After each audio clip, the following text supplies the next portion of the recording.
వైఎస్ఆర్సీపీ అధికార ప్రతినిధి మాజీ MP Margani Bharat press meet నిర్వహించారు.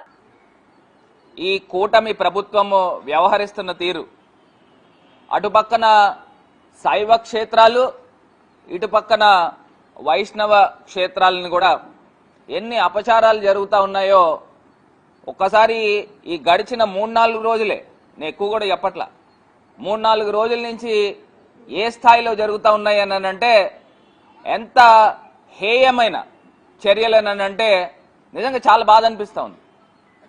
ఇవాళ వైకుంఠ ఏకాదశి రోజున తిరుమల తిరుపతి దేవస్థానము తిరుపతిలో గోవిందరాజుల యొక్క దేవాలయం పైన ఒక ఉన్మాది పైకెక్కి కూర్చుంటాడండి. గోపురం పైకెక్కి మందు తాగి 24 గంటల పాటు ఆంధ్రప్రదేశ్ రాష్ట్రంలో మందు సరఫరా జరుగుతూ ఉంది. ఎంత దారుణమేనండి!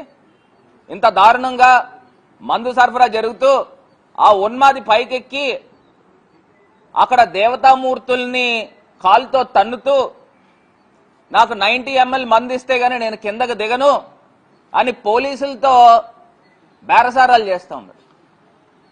ఎంత అన్యాయం అండి ఇది! అదే జగన్మోహన్ రెడ్డి గారు ప్రభుత్వం ఉండి ఉంటే ఈ పార్టీకి ఆకాశాలు బద్దలైపోయేటట్టు ఈ Telugu Desam party, Telugu Desam media, yellow media డిబేట్ల మీద డిబేట్లు పెట్టిద్దరు. ఇవాళ ఏమైపోయారు వీళ్ళంతా?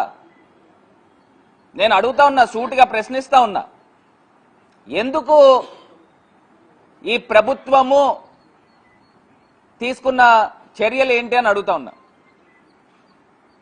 మళ్ళీ కిందకు దిగిన తర్వాత అతను తీసుకెళ్తా ఉన్నారు.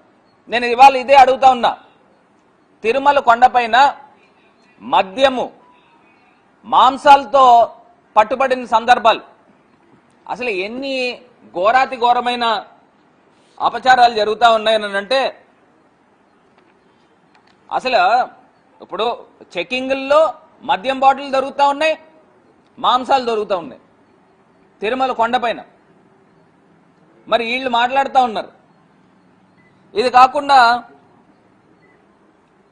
వైకుంఠ ఏకాదశి రోజు నుండి మొట్టమొదటిసారి నాకు తెలిసి టీటీడీ చరిత్రలో ఎవరో కూడా దర్శనాలకు రావద్దు, భక్తులు ఎవరో రావద్దు అని చెప్తా ఉన్నారు. నేను ఎప్పుడు వినలా. ఎవరైనా దర్శనాలకు రమ్మని చెప్తారు, వీళ్ళేంటో రద్దీ ఎక్కువ ఉంది అందు గురించి ఎవరు రావద్దని చెప్పి స్టేట్మెంట్లు ఇస్తున్నారు.